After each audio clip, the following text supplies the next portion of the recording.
Hey guys, it's Glenn from Chocotastery. Back at it again. So here is just your 30-minute warning.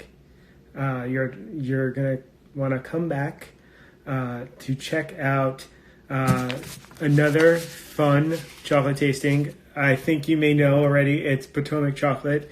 Ben Rasmussen is going to be in the house. We're going to go live with him in a half hour. We have our chocolate bars ready. You may want to just calm down a little bit. You will get your hands on these later today, and you will crash his website ordering all of them. And so just hang in there. 30 more minutes. Come back. We'll solve all your chocolate needs for this afternoon. And there's a lot more really fun chocolate tastings going on. So, check out the schedule, go check them out, and then be back here at Chocotastery with Ben and myself, and we'll see you then. Okay? Bye.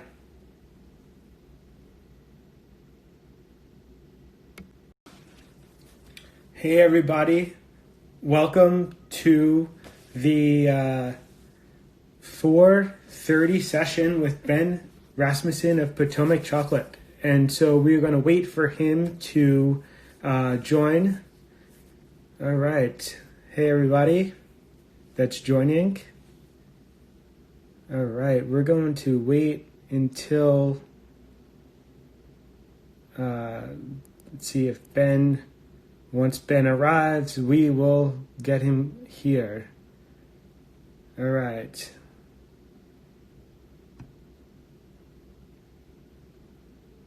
You. Ben's joining.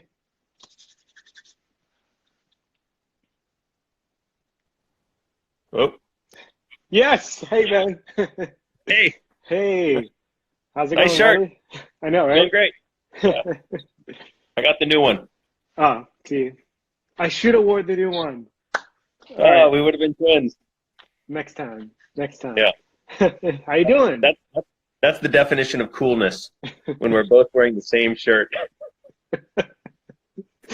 Oh man, I think I just need to grow out my facial hair and lose some more hair, and then Yep. we twins. Yeah, it'll come. So Awesome. I'm doing good. How are you doing, man? Hanging in there. This is tough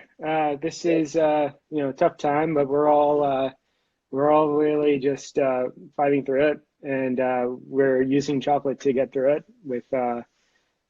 I think that's all we can do. Yeah. Support each other, and it was great that you had accepted my offer to do this joint tasting to help support you guys or you essentially. There's no team, just you. My family is also appreciative. Of course, they have to eat too. Right. But I wanted Well, to. I really appreciate the offer. I think it's really cool what you're doing, and helping out a bunch of us makers. I just think it's awesome. So thanks a lot. Cool.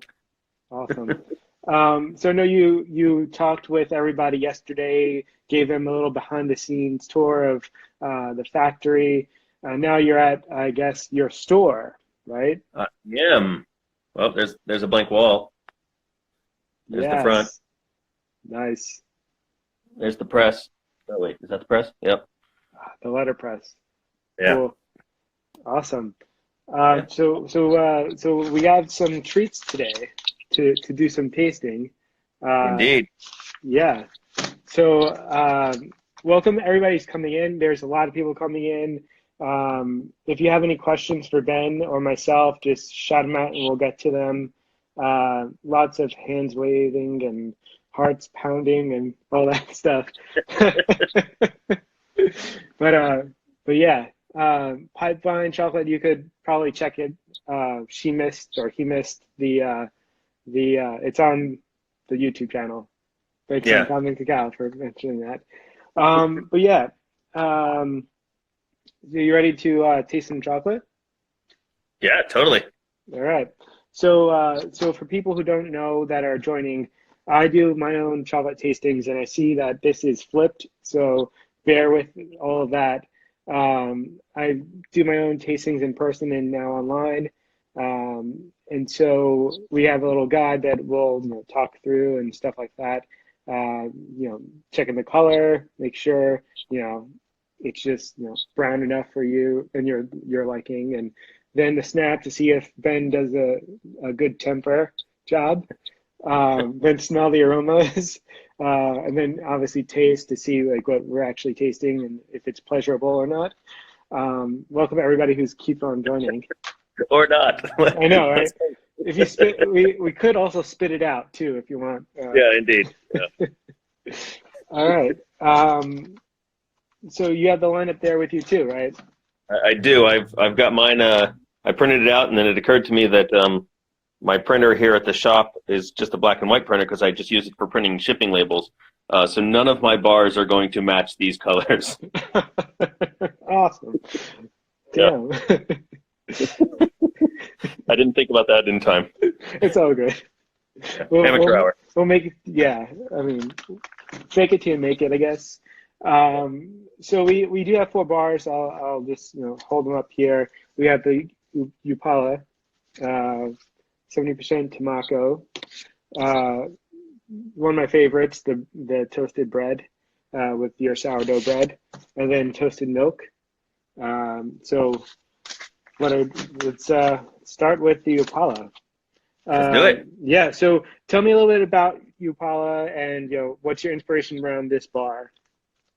Upala has a really special place in my heart. When I first started Potomac Chocolate, me and my partner at the time we were looking around for a few different. We tested out a bunch of different origins, and at the time it was really hard to get cacao. Really, the only place for a small amount that we needed was John Nancy at Chocolate Alchemy. And so I actually worked with John Nancy for several years, sourcing this bean from him. And then after a few years, he stopped carrying it, and I made contact with Juan Pablo Boucher down at Nahua Cacao and Chocolate down in Upala. And I've been working direct with him ever since.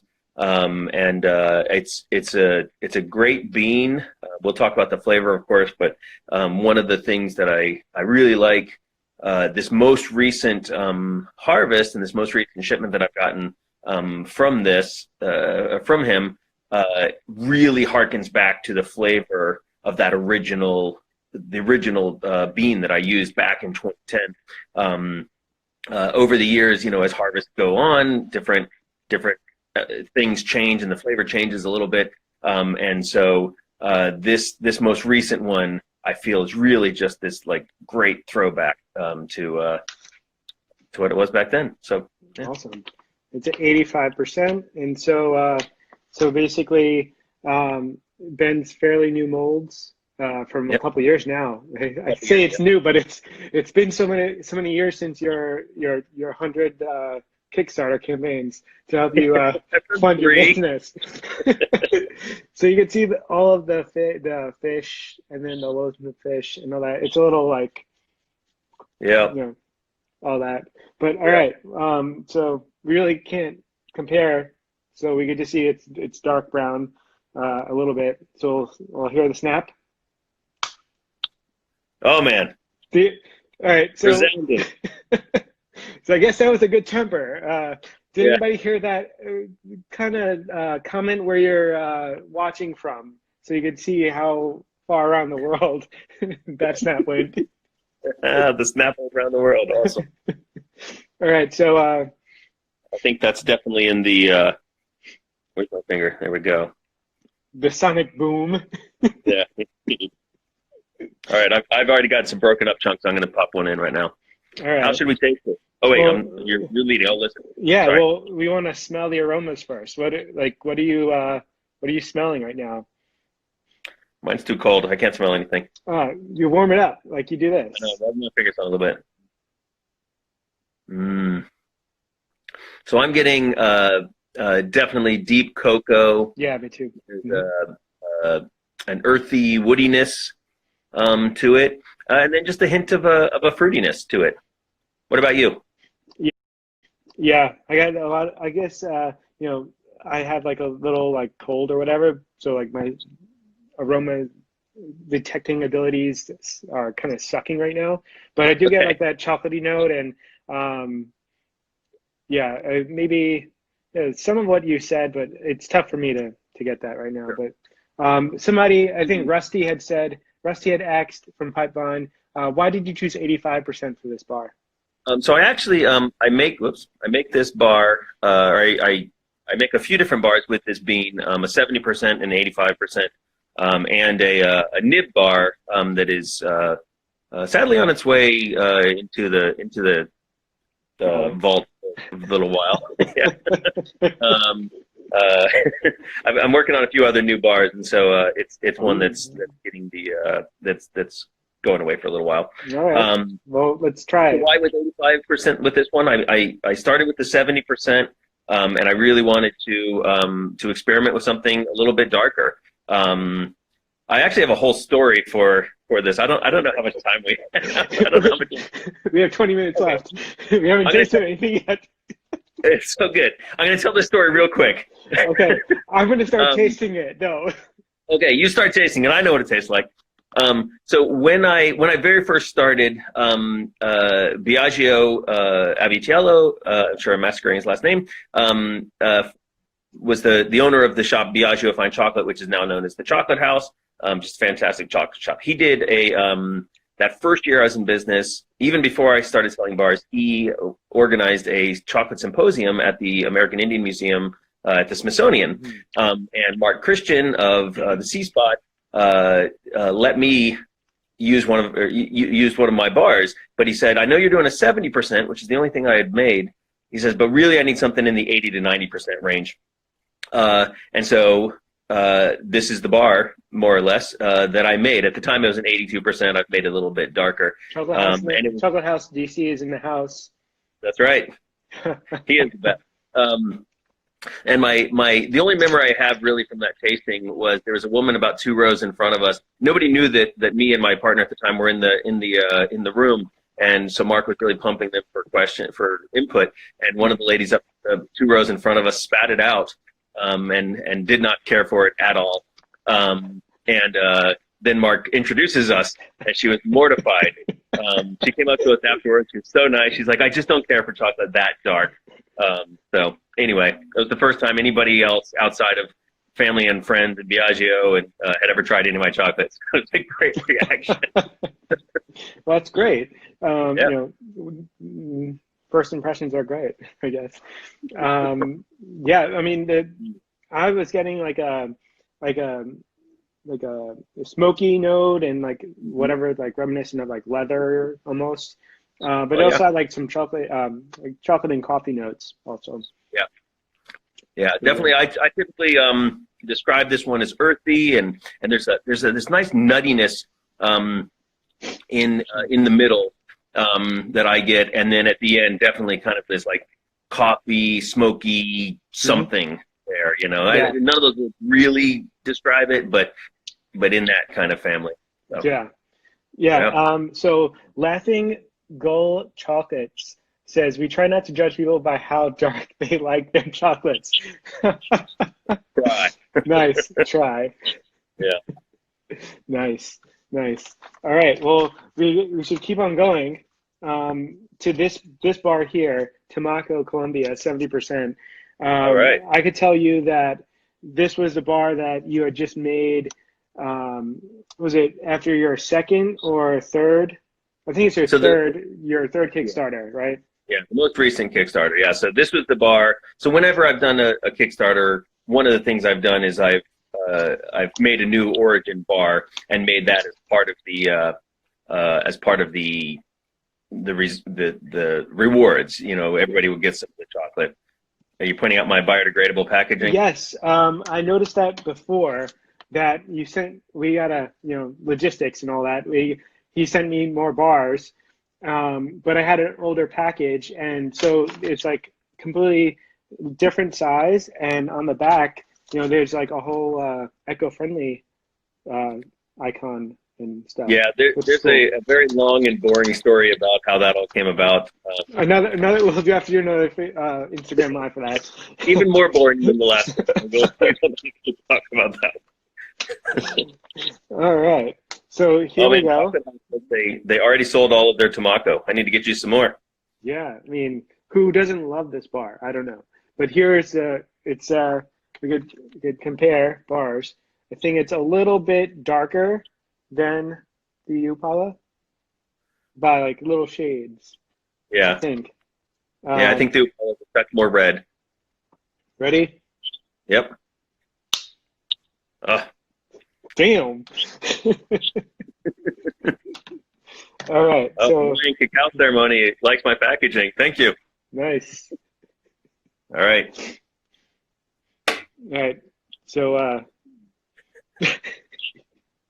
you I'm laughing. obviously The you Chocolate House. obviously can't smell either. Well, no, I'm laughing because the Chocolate House just placed an order through this chat. We're being efficient. Stay That's home right. with chocolate and buy more chocolate. We'll tell you It's, in a second how you can get this yeah. outside of the chocolate house. Mm.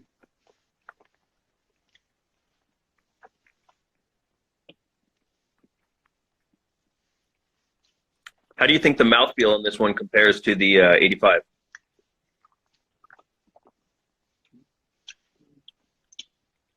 Mm.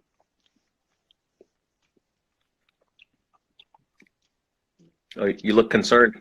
I'm just taking in all of the floral notes. It's completely different from the smoky, woody, and like tobacco-y notes I was getting in the Ubala.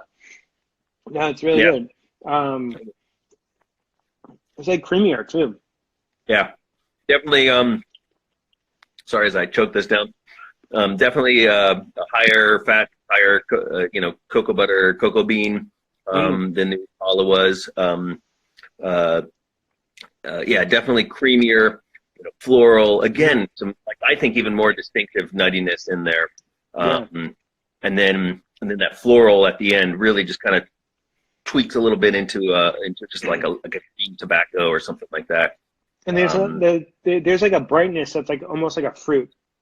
yeah, Almost like you get a tinge of acidity like towards the end of it.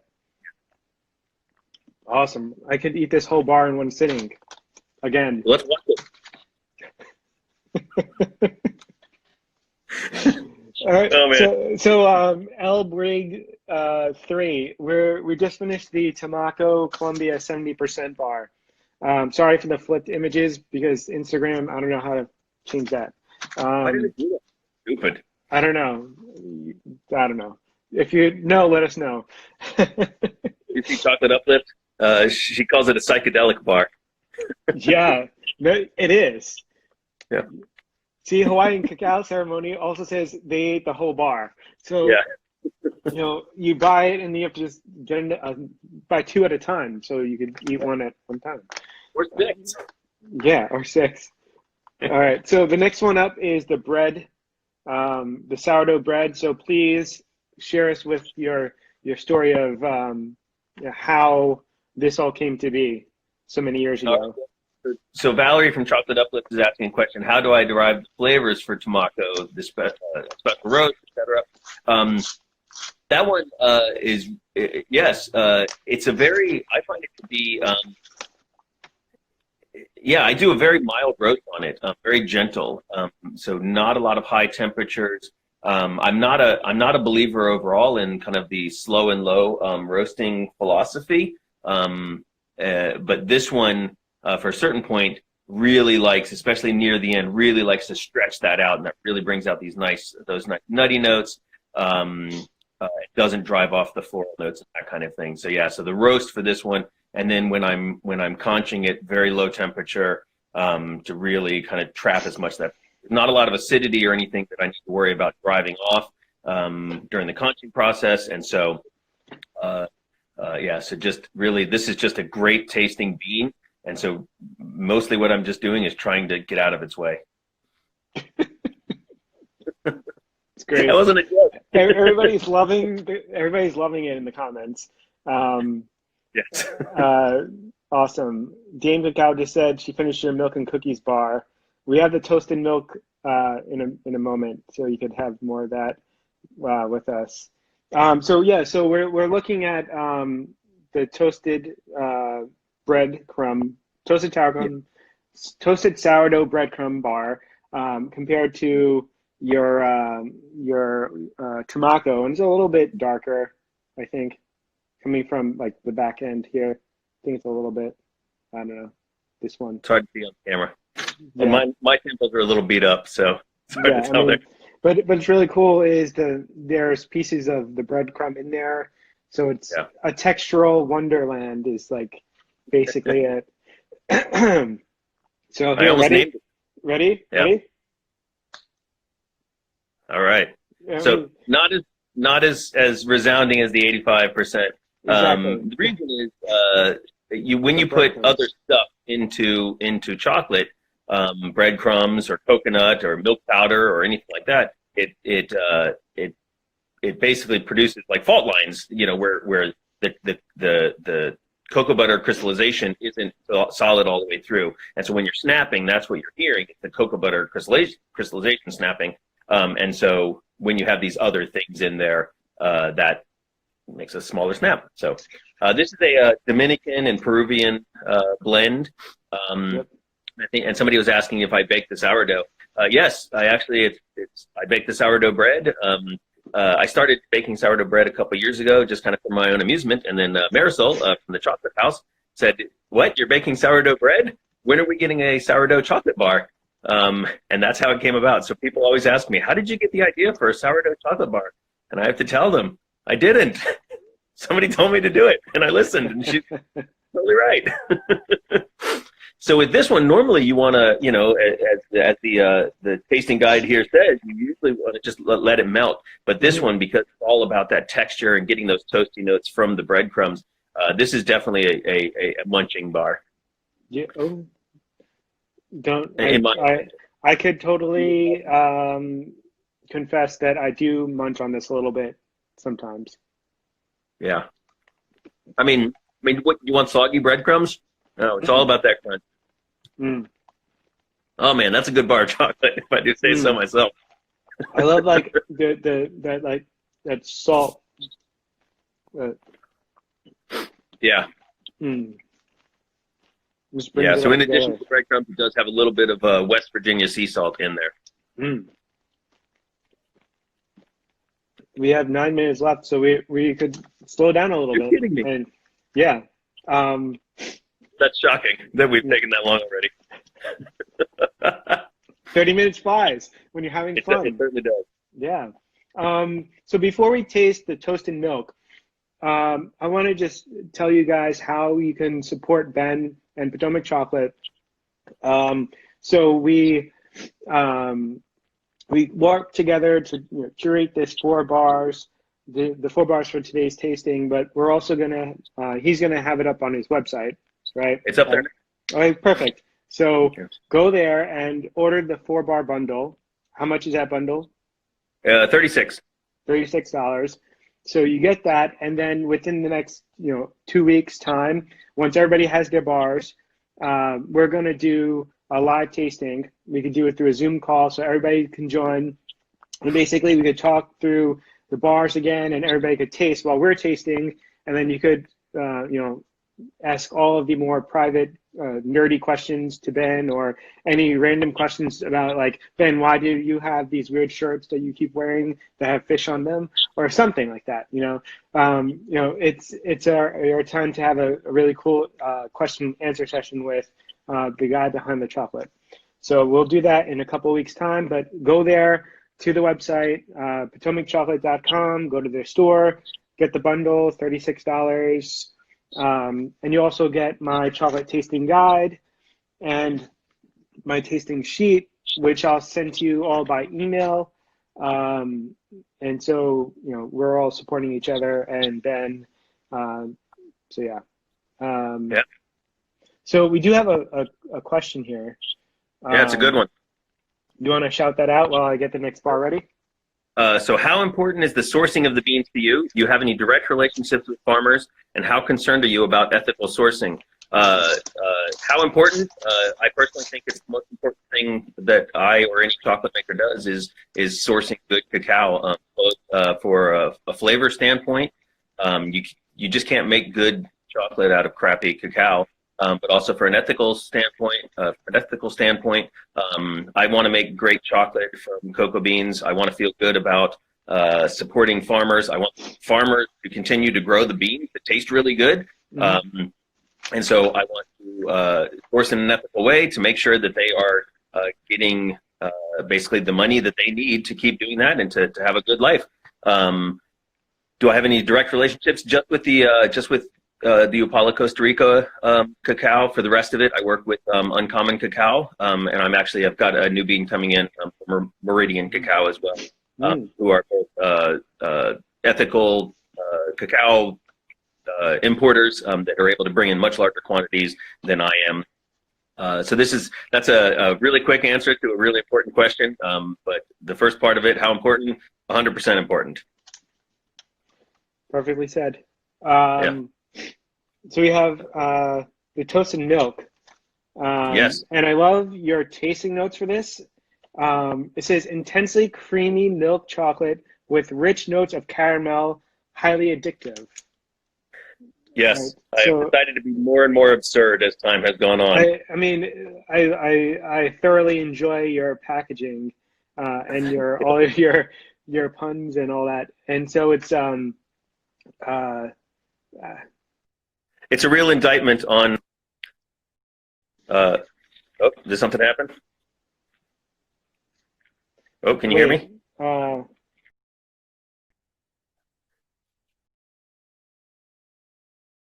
I had a message come in. Okay. Because I'm going live in 5 minutes on Facebook with another session. Right, it's all right. good. All right, so the basically 49%, right? Yep. From Dominican Republic and Peru. Right, ready? Yeah. Yep. Hey, that's not bad for a milk chocolate. No, it's not. I like it. If I say so myself. Oh yeah, it's literally all caramel. That's all I'm smelling. Yeah, That's so cool. the toasted milk part of this is that I actually cook the milk in a pressure cooker. I probably should have pointed that out when I did the tour. I had a tub of this toasted milk powder, and so it's basically just milk powder that's been caramelized. A lot of people would do it in an oven. I do it in a pressure cooker, mostly so I can walk away. It's awesome. So. Yeah, this screams highly addictive. Somebody with a nice sweet tooth. Yep. Yeah, and it's interesting because it is there is a little bit more sugar in this than the 70% bars, but not a lot. Like that milk and that creaminess. There is a touch of added cocoa butter. It's just really, really eatable. I could just bar of chocolate. I know. Between you could see the darkness.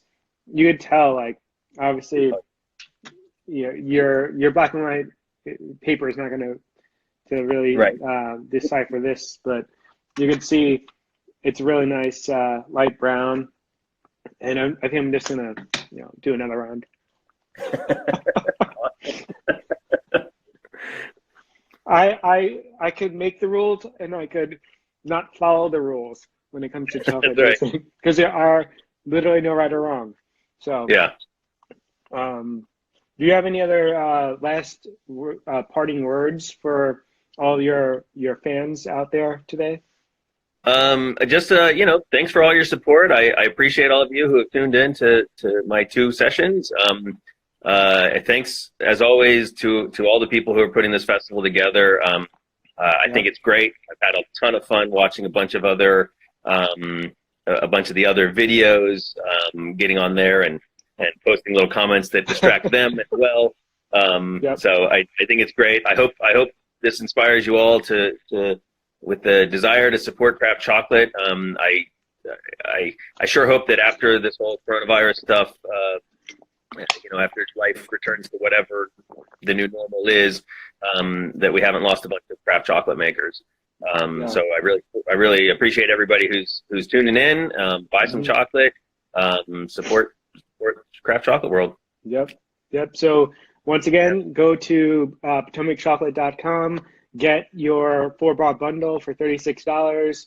Come join a chocolate tasting in a few weeks. If you have any questions, just let us know.